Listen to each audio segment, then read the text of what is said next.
새로울 신, 매울 신, 무엇보다 믿을 신, 뉴스 신세계. 헬마우스 임경민 작가 오셨습니다. 어서 오세요. 안녕하세요. 예, 매주 목요일은 장성철 소장과 함께합니다. 어서 오세요. 네, 안녕하세요. 네, 오늘 신세계 시간이 그렇게 길지 않아서요. 네. 빠르게 뉴스 들어가 보겠습니다. 저 그냥 입 다물고 있을까요? 예, 왜요? 시간이 짧으니까 임 작가님 다 하시라고.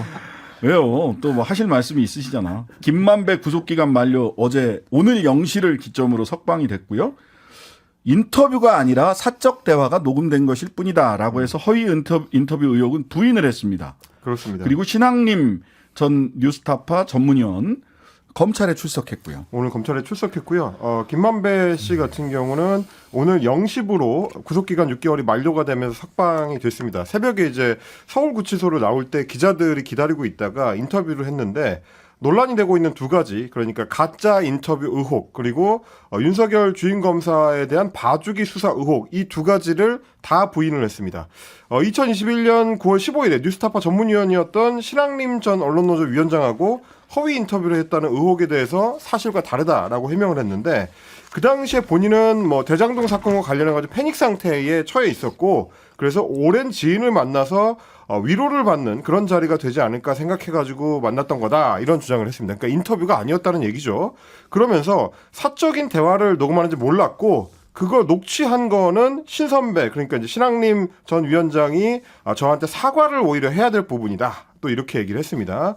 그러면서 그 인터뷰를 통해서 대선 국면을 바꾸려는 의도가 없었느냐, 이렇게 기자들이 질문을 했는데, 제가 그렇게 능력 있는 사람이 아니다, 뭐 이런 답변을 또 내놨습니다. 네. 그러면서 동시에 2011년 부산저축은행 수사 당시에 윤석열 그 당시 대검 중수이과장이 대출 브로커였던 조우영 씨에 대한 수사를 무마해줬다라는 취지의 주장을 했던 거, 그걸 또 기자들이 질문을 했더니 그 당시에 윤석열 당시 검사, 그러니까 대검 중수과장으로서 그런 영향력이 있는 위치에 있지 않았다고 생각한다, 이렇게 부인을 한 겁니다.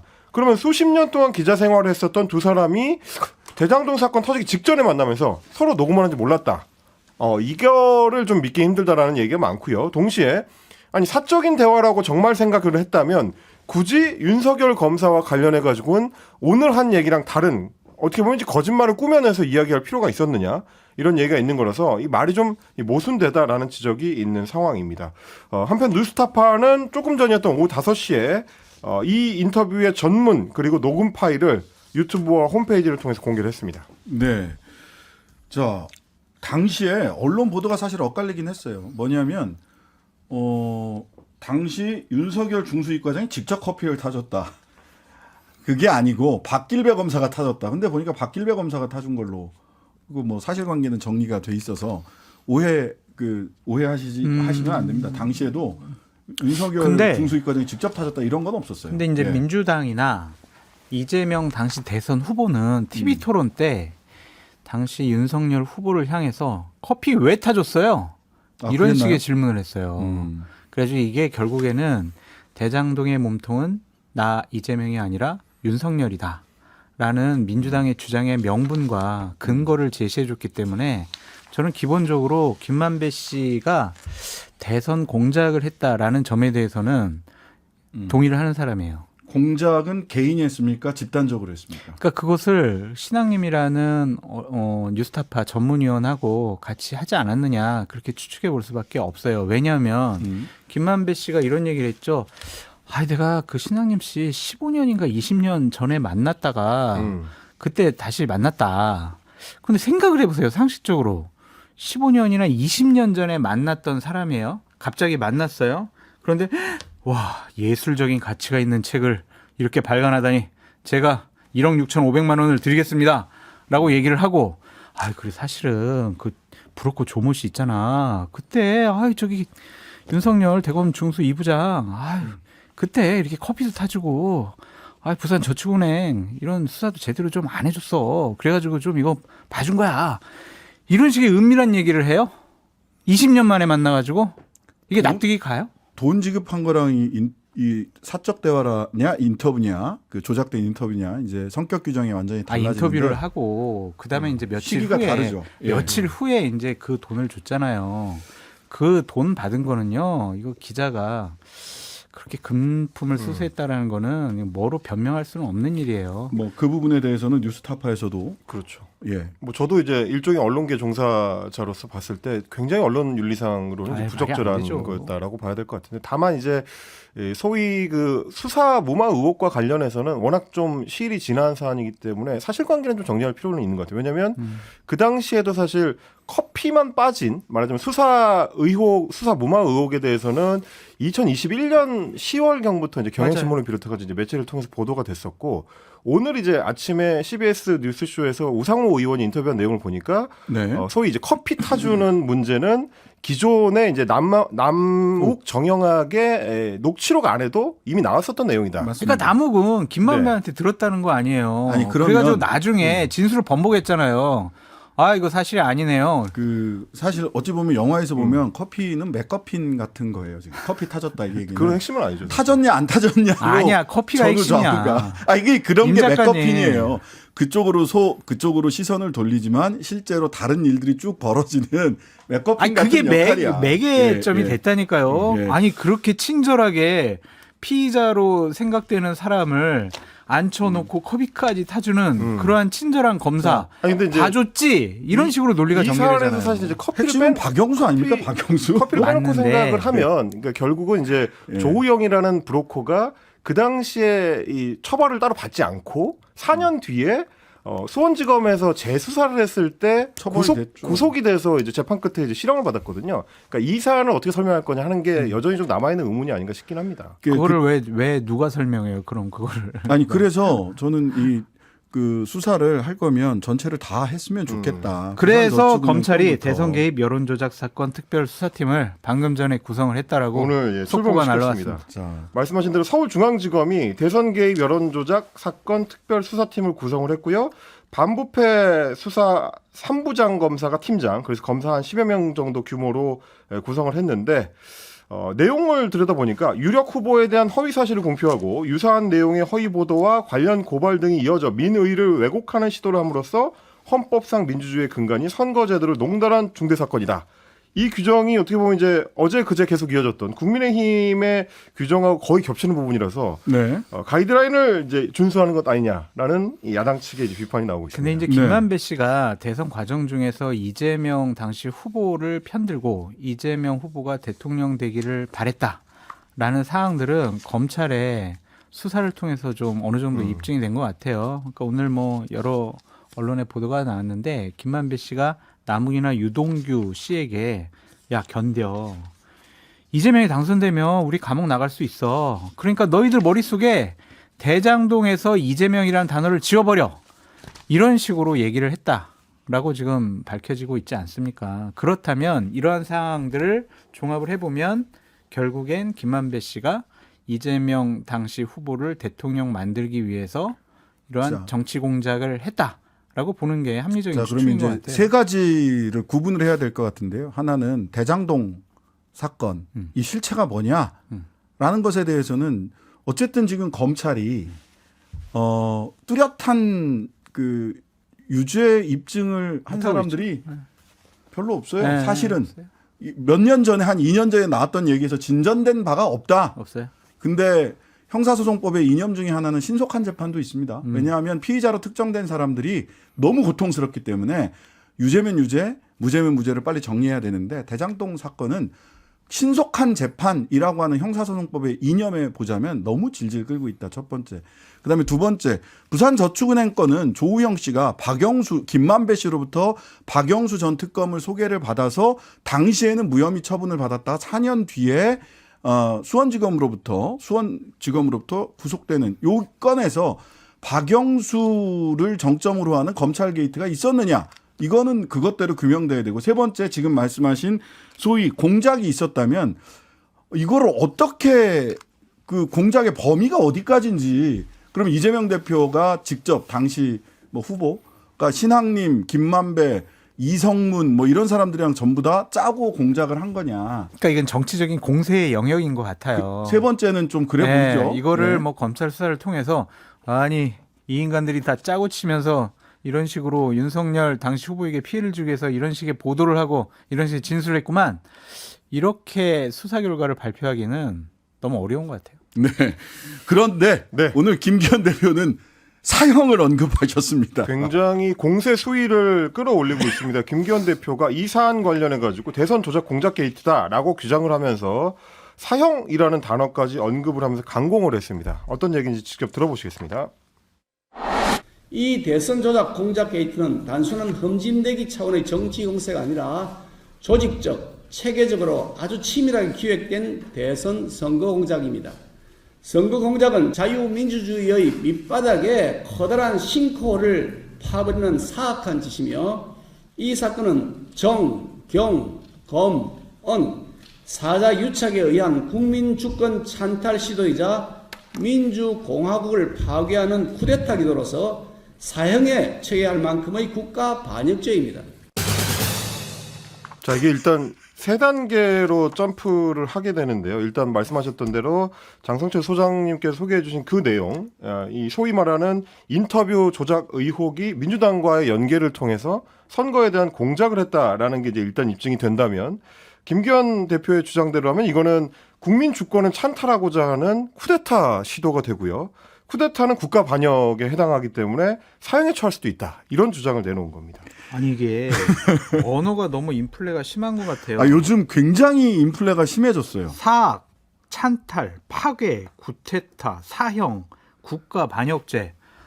왜 국가 반역죄를 저지르고 그래요, 진짜. 왜? 김만배 씨? 예. 왜 그러셨을까요? 아니 이게 인플레가 근데- 심해지는 게 행동도 근데 이제 그렇고. 김기현 당대표로서는 이제 이런 말씀을 하는 게 옳다라고 말씀하시겠지만 치밀하게 기획된 대선 선거 공작이라고 하잖아요. 네. 저는 대선 선거 공작이라는 거에는 찬성을 하지만 치밀하게 기획됐다라는 점에 대해서는 이거는 좀 너무 저급한 것 같아요. 아니, 치밀 안 치밀 치밀하게 했으면 이렇게 안 하죠. 진짜 관련자들 딱 미리 다 포섭해 놓고 보도 나가면 관련자들 3일 동안 인터뷰 증언하라고 싹 하고 여러 가지 증언들도 그다음 증거물도 딱 내세우고 해가지고 빼도 박지 못하게 하는데 이거는 그냥 보도 나오고 그냥 끝났잖아요. 네. 치밀한 것이 아니라 그냥 김만배 씨의 일타령이다라고 보여지는 것 같아요. 그럼 민주당과의 연관성은 어떻게 입증을 하실 건지 궁금합니다. 아니 이재명 당대표가 이거 기사가 처음 뉴스타파에서 나온 다음에 1시간 후에 개인 SNS 상에다가 올렸다. 이거말로 공작 아니냐 민주당과 짜고 친. 국민들이 얼마나 그 이야기를 납득을 하실지 검찰 쪽이나 이런 데서는 그런 얘기를 하던데 검찰발 기사들이 언론에 나오던데 그 인과관계를 어떻게 해명을 하시려고 이렇게 인플레된 말로 이제 압수수색을 해가지고 서로 이제 휴대전화를 압수해가지고 포렌식으로 하는 거예요. 그래서 김만배 씨나 아니면 그걸 보도한 뉴스타파 전문위원이 이재명 후보 측이나 이재명 후보랑 문자나 아니면 뭐를 주고받는 거예요. 그래서 자 우리가 이거 올릴 그래야 되는 테니까 거예요? SNS상에다가 1시간 후에 올리세요. 그럼 우리가 또 후속 보도하고요. 이렇게 조사를 해야 될 것 같은데요. 그 조사가 이루어지려면 그렇게 가야 되는데 얼마나 뭐 가능성이 있을지는 저는 정말 의문입니다. 그래도 이제 뉴스타파라든지 관련 후속 보도를 한 언론사들이 제대로 된 팩트 확인이나 아니면 조우영 씨가 얘기했다고 하는 아니에요. 윤석열 후보 커피 얻어먹은 적 없어요. 이러한 반론 보도를 제대로 하지 않은 것은 이건 저널리즘의 윤리에는 좀 많이 어긋난 것 같다라고 자, 말씀드려요. 저는 그다음에 여기 대선 조작 공작 게이트 이렇게 이야기하셨잖아요. 근데 저는 이 대선 조작 공작 게이트 하면 김관진 전 국방부 장관을 생각하지 않을 수가 없거든요. 기무사 뭐 등등등 해갖고 댓글 조작했잖아요. 댓글 그 몇백 건 가지고 어떻게 그거 징역 해요. 2년 실형 받으셨어요. 그거 근데 누가 기소했어요? 그거? 예? 누가 기소했어요? 그 아마 윤석열 서울중앙지검장. 근데 그분을 지금 국방부에 방 따로 만들어서 국방혁신위원회 위원으로 임명하셨잖아요. 대법원에서 지금 판결 앞두고 있는데 대선 댓글 조작으로 우리나라 법원에서 실형 2년을 받으신 분을 두고 그럼 이분은 그럼 사형 그 이상을 받으셔야 되는지 김기현 대표님께 김관진 지금 윤석열 정부의 국방혁신위원회 위원님에 대해서는 어떻게 생각하시는지 제가 여쭙고 싶습니다. 그래서 제가 궁금합니다. 보수우파 패널이니까 물타기 차원에서 2016년에 이제 박근혜 대통령 탄핵 당하고 2017년도 대선 때 문재인 대통령 당선될 때 가장 핵심 측근으로 활동했던 김경수 전 경남도지사가 어쨌든 업무방해 혐의, 네이버 댓글 조작 이런 거에 수백만 건을 해가지고 결국엔 실형을 받았다. 실형받고 와가지고 지금 사면 복권 안 되고 저 유학 가셨잖아요. 근데 김관진 국방부 장관께서는 현재 이 정부의 국방혁신위원님이시다. 제가 잘 됐다는 것이 아니라 그냥 물타기 한번 하겠다고 그렇다는 말씀드린 겁니다. 거예요. 자, 이재명 대표는 9일날 검찰 출석한다고 해요. 검찰에서 7일에서 9일 사이 와라. 그렇습니다. 알았다. 그럼 내가 9일에 갈게. 나 다음 주에 가려고 했는데 당신들이 그렇게까지 얘기를 하면 9일날 갈게. 이렇게 얘기를 했고 이화영 전 경기도 평화부지사는 자필 입장문을 발표했습니다. 네, 쌍방울 대북 송금 특검 의혹 관련해가지고 이재명 대표가 이제 9일 토요일에 수원지검에 출석하기로 했고요. 말씀하셨던 대로 이제 쌍방울 대북 송금 의혹의 이제 핵심 축 중에 한 명인 이화영 전 경기도 평화부지사 같은 경우에는 오늘 이 옥중 편지 형식을 빌어서 입장문을 발표를 했습니다. 유튜브로 시청하시는 분들은 이제 함께 이제 화면을 보실 수가 있으실 텐데 그동안 쌍방울 대북 송금 의혹에 대해서 관여했던 사실을 전면 부인해 오다가 지난 6월에 검찰 조사에서는 쌍방울의 방북 추진을 요청했다라는 취지로 또 진술을 해서 그게 이제 알려지는 바람에 이화영 부지사가 입장을 바꿨다라는 얘기가 나왔었는데 이번에 이 발표한 입장문에서는 또 한 번 상황이 뒤집어졌습니다. 옥중 편지 내용을 보니까 제가 이재명 민주당 대표와 관련해 검찰에서 진술한 검찰 신문 조서는 임의성이 없는 상태에서 진술한 것으로 사실이 아니다. 이렇게 얘기했고요. 같은 사안으로 8개월 이상 검찰 수사를 받으면서 이 과정에서 이재명 대표의 혐의를 인정하라는 집요한 압박을 받았다. 별건 수사를 통한 추가 구속 기소 등 지속적인 압박을 받으면서 이 대표가 관련된 것처럼 일부 허위 진술했다라는 얘기를 했고요.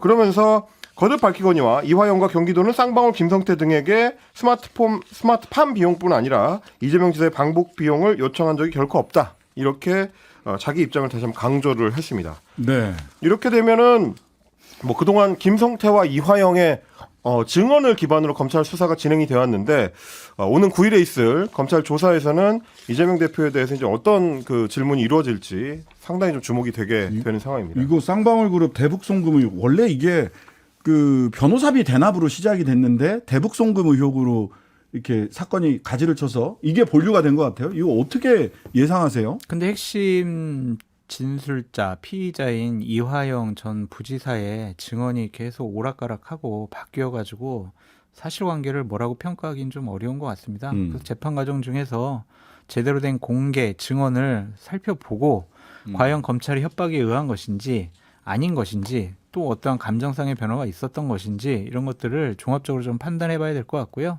김성태 전 쌍방울 회장 같은 경우엔 맞아요. 저희 그냥 변호사비 대납도 해줬어요. 이런 식의 증언까지 했다라고 언론 보도가 나왔거든요. 이 사건들이 이재명 당대표에게 어떻게 작용할지 두고 봐야 될 것 같은데 너무 이 사람들이 진술이 왔다 갔다 해요. 왜 그런지 모르겠어요. 그럼 이런 재판 과정 중에서 좀 진술에 대한 신빙성을 탄핵당하는 거 아니에요? 그럴 수 있죠. 양쪽 다. 김성태, 이화영 다 탄핵당할 수 있고 네. 그런데 이제 이 부분이 있습니다. 이 언론에서도 이거 형사소송법 바뀐 걸 모르고 하시는 건가? 왜요? 뭔데? 뭐냐면 과거에는 경찰 진술서는 그냥 법정에서 부인합니다. 그러면 그냥 부인됐어요. 그런데 형사소송법이 바뀌면서 검찰에서의 진술도 진술서가 나오면 맞아요. 저 이거 부인합니다. 그러면 증거로 사용할 수가 없어요. 맞아요. 따라서 임의성이 있었느냐 없었느냐 이런 얘기는 사족입니다. 그냥 이유 없이 검찰에서 내가 이렇게 진술했는데 부인합니다. 그럼 없어지는 거예요. 그냥 그 진술은. 따라서 이런 부분들 없이 왜 검찰 진술과 뭐 지금 진술이 다르냐 이런 얘기하는 것은 법정에서는 아무 의미 없는 얘기다. 그래서 공개 재판에서 직접 육성 증언을 한번 살펴보시죠. 예, 지금까지 임경빈, 장성철 두 분과 함께했습니다. 감사합니다. 감사합니다. 하루 종일 기다려지는 진짜 시사. 평일 저녁 6시 5분 신장식의 뉴스 하이킥.